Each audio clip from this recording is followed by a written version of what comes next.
Welcome to the Sports 2.0 show. I'm Cierra Clark along with Akshay, Ryan, and Jaya. Make sure to subscribe to our Sports 2.0 channel on YouTube for some really great sports takes across different types of sports. But today we're going to be talking about the NBA Finals. It's Game 2.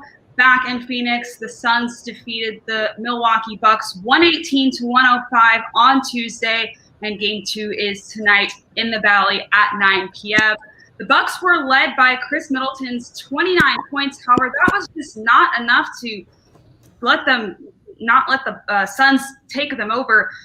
What does Milwaukee need to do in order to not let the Suns pull away? Akshay, we'll start with you.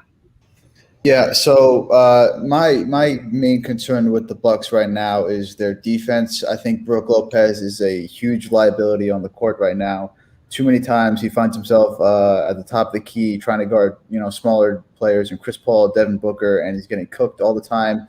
So if I'm the Bucks, I need to find ways to prevent him from switching on those pick and rolls, which the Suns use, almost 80% of their, offensive possessions. Also, you need to find a way to get Jrue Holiday, Chris Middleton, and Giannis to play together and, play good at the same time. There's too many times where, one of those guys is playing bad and the other two guys are playing great. If all three of those guys can play great at the same time, the Bucks could definitely win this game. And Giannis was a bit limited due to his hyperextended knee, but he did drop 20 points in this last game. Do you see the Bucks using him more tonight in Game 2? I would maybe not. I mean, I don't think they want to completely overdo it. I think they, got a good game out of him in Game 1. I think they'll definitely take that again. I think what they really need is other people to step up to help him. I think they don't want to really, put too much pressure on his knee and then have him get injured again, lose him for the entire series. I think they'll play it slow, and then when he gets, healthy and healthier throughout the series, then they'll ask for more from him. All right, and Ryan, back to you. What do you think the Bucks need to do in order to not let the Suns take over? I going off what Akshay says, I think it all starts with defense. I think they gotta Brook Lopez. I think is a player that they need to play less this series. Yes, he played well against the Hawks in the Conference Finals, but I think they need to put a little bit of a smaller lineup with Giannis at the 5, and maybe throw in PJ Tucker and guys like even Pat Connaughton, guys who are like a little bigger. But a little more mobile than Brook Lopez. I think that's going to be a great adjustment. Like Akshay said, Chris Paul is literally handpicking who he wants to defend him, and he just takes them off the dribble. And defenders, bigger guys especially, don't stand a chance. I think Jrue Holiday is going to have to step up and take the responsibility of guarding him, and they can't switch, otherwise they're going to get in trouble. As far as Giannis and me goes, I thought he actually looked a lot better than I thought he would in Game 1. I don't think that they really have a luxury to kind of tone back. I think they're going to have to really unleash him tonight. But I'm not worried about Giannis. I think considering he just came back from a hyperextended knee, which looked a lot more serious than it was, you got to be encouraged if you're a Bucks fan. But you got to see Jrue Holiday step up. Middleton played great last game, but all like Akshay says, all three has got to play well. And as far as coaching goes, Coach Bud has really got to step up his game. Yes, he's a good coach in the regular season, and yes, he has taken the Bucks to the finals. But there's been many times in these playoffs where he's failed to adjust in game, and it's cost his team many games. So he's got to really push the right buttons and learn how to adjust on the fly, like Monty Williams is for the Suns. What specifically on the defensive side did the Bucks need to work on in order to defeat the Suns in Game 2?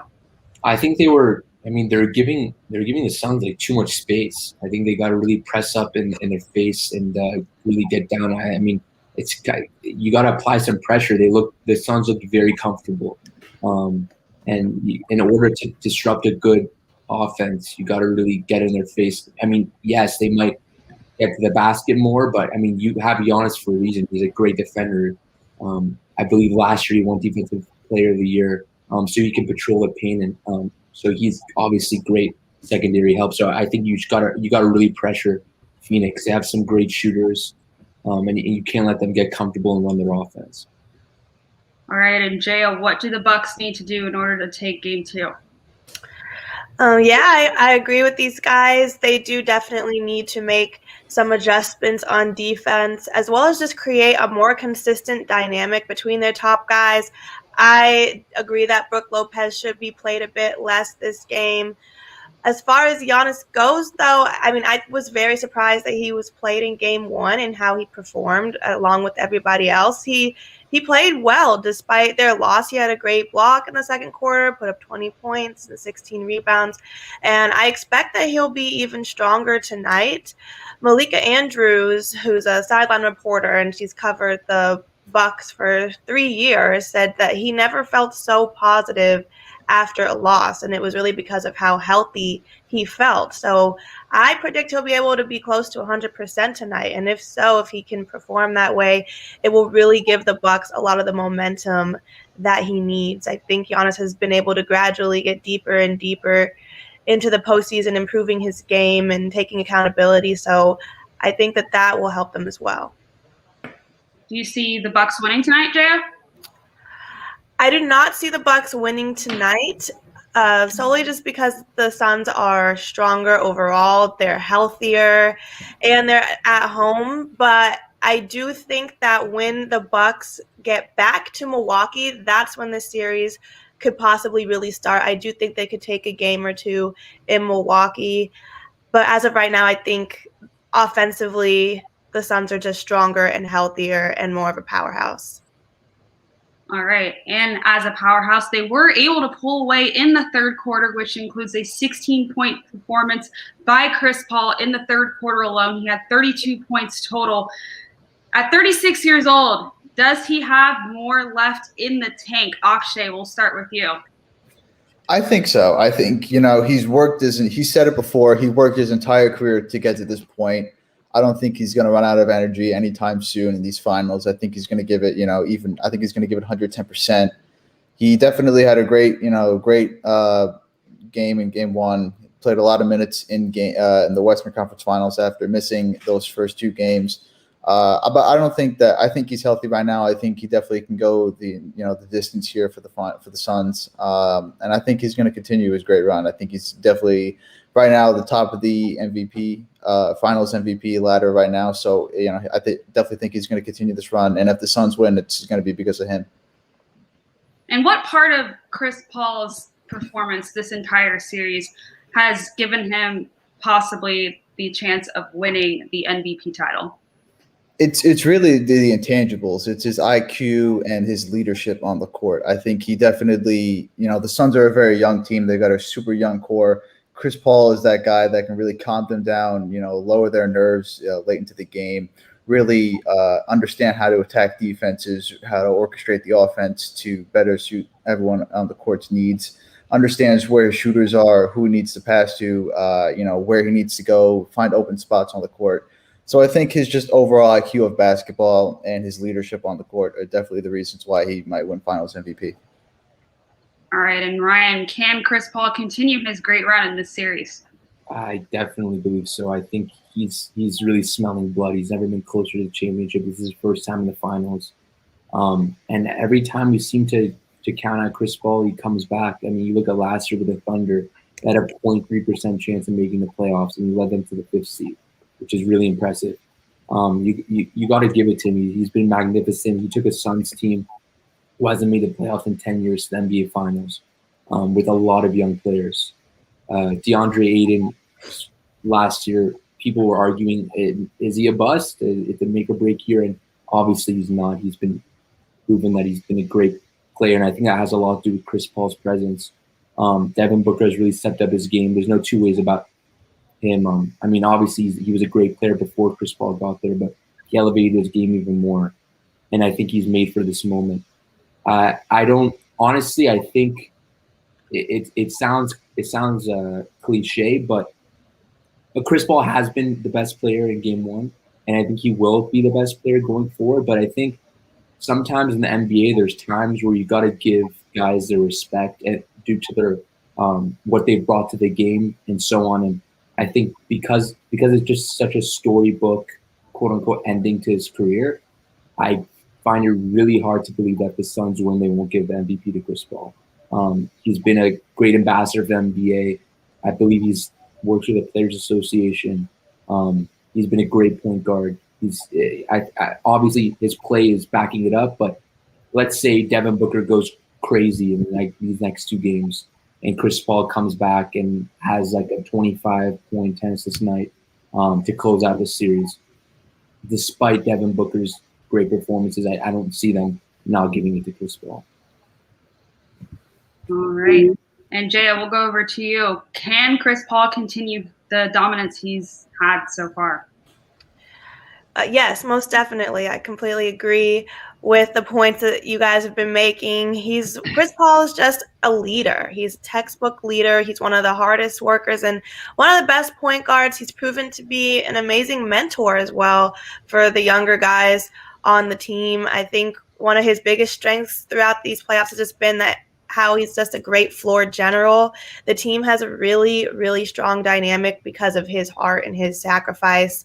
And I believe he's really the one that changed the culture of this team and made it their year to potentially win these finals. I mean, DeAndre Ayton even said CP3 joining the team was the best thing that's ever happened to him. And he's creating more possessions, getting rebounds, playing great defense. So I think just his relationships with the guys and the influence that he's had on them has proven just how essential he is, and I don't think he's anywhere near finished. All right. And we'll go over to some odds, but first we'll start with some predictions. Do you see the Suns sweeping, or do you see the Bucks taking over a little bit? Akshay, we'll start with you. I've got Suns at 4. Tanner Kern, he always said it. He said it before. Suns at 4 is a mentality, and I think it's going to happen. Right now, they are the better team. They're better coached. They have all the momentum going right now into Game 2 and definitely into Game 3 and 4. They know what they need to do. They already swept the Bucks in the regular season with Giannis at his full potential. I think that they have their best shot of winning the finals is this year, and I think this is their time to win it, and I think they're going to go ahead and sweep. All right, Ryan, how do you think this series will be won? I'm taking the Suns in 5. I see Milwaukee taking a game on their home court. Listen, you look at the Bucks; they were down 2-0 to the Nets. I thought that was a definite sweep. They got blown out in 2 games, and they came back and eventually won the series. So I can't count them out yet. But if I had to pick right now after watching 1 game, I think the Suns are the better team. I gotta pick the Suns in 5, but I don't see a sweep happening. I think it's more likely for it to be a 6-game series than a sweep in my estimation. All right, so you want to see a little bit more of the series before you kind of decide if you want. Yeah, I mean, if going into the series, I had Suns in 5, and after watching 1 game, if I had to choose, I'd pick the Suns in 5. But if you were to ask me what's more likely to happen, the Suns sweeping or the Suns winning in 6, I'd say the Suns winning in 6. Interesting take. All right, Jaya, what are your thoughts on the series? Who do you think will win and how? I'm actually with Ryan here. I think I have them in 5. I can see the Bucks taking a game at home. I think I can't count them out completely yet with Giannis being back and just the momentum that they're going to have when they're back on the home court. I think I can give them 1 game, but I do overall see the Suns winning this series, and I do think that they will win tonight. All right. I am going to have to agree with Akshay, actually. I'm taking the Suns in 4. Like you said, I do think that they're just more prepared mentally and physically. I think with the Bucks, they're kind of looking more exhausted rather compared to the Suns. They're still going. They still haven't reached their peak yet.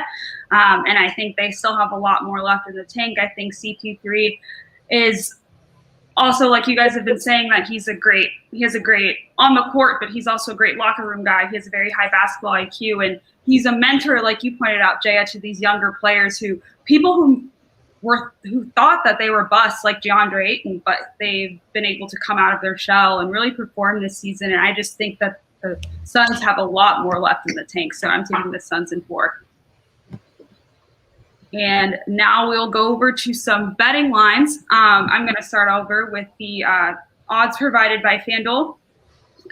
For the spread, it's plus 4.5 and minus 4.5. The money line's at plus 166 and minus 198, and the over-under is 220.5. I will go first. I'm just only taking the money line on this one, minus 198 with the Suns. I just need to see more basketball to kind of determine if there's going to be a high performance or not. I know Giannis was limited. He dropped 20 points, but there's still – I don't know if he hurt himself in practice or not. I still have to see what he looks like in Game 2 in order to decide if he's going to go off. Then CP3 and Devin Booker, all the Suns players have been having high-performing games, but I'm still not sure if they're going to be able to continue that, so I'm not taking the over-under or the money or the spread, so I'm just sticking with the money line for now. Akshay, what are your thoughts? Yeah, as much as I, love taking the over-unders here, I'm not so sure what kind of Game 2 we'll expect. I'm not, because as of right now, the past 3 games between the Suns and Bucks, all combined have been over 220 points. But I think that, it's the NBA Finals. They're going to make adjustments. Everyone's not going to perform, consistently as we see. So I'm going to go with the money line here. I'm going to go with the Suns, obviously. They're the much better team. They're more rested. They're coming off of a, quick turnaround from the Western Conference Finals. The Bucks are coming from a quick turnaround from the Eastern Conference Finals, and the star players still coming off that injury. I think the Suns are well prepared for the Game 2. They know what they need to do. They have that home crowd to definitely give them momentum. So I'm going to take the Suns here as well. All right, and Ryan, what are your thoughts? I'm going to go with the spread here. I think 4.5 is right on the gray area. I think the Suns are probably going to buy 5 or 6. So I don't think the Bucks are going to cover the spread. But I do see it being a closer game than last game. And listen, the game was close. It's just that Chris Paul pulled away last game, so the score looked a lot more lopsided than it actually was. I see Giannis having even better game than last game, and the Suns and the Bucks putting up a real fight. But I got to take the Suns by 5 or 6 points tonight. All right, so another Suns take here. Jaya, what are your thoughts? I'm also going to take the Suns on the money line. I think the Suns will be able to cover as well. I agree with Ryan that I think the game was going to be a lot closer this time, but like you guys said, they just have more in the tank. The Suns are just the stronger team and the more consistent team. So I think they're going to be able to take it. If I was to do the over-under, I think I would take the under. I'm not really super confident that they're going to be able to reach 220.5 points or higher. So I think I would go with the under. All right, so we have Jaya, the only one taking the under today. And I think that is all we have left. Thank you so much, everyone, for tuning in. Game 2 is tonight in Phoenix. We will see you guys next time. Thanks for watching the Sports 2.0 show.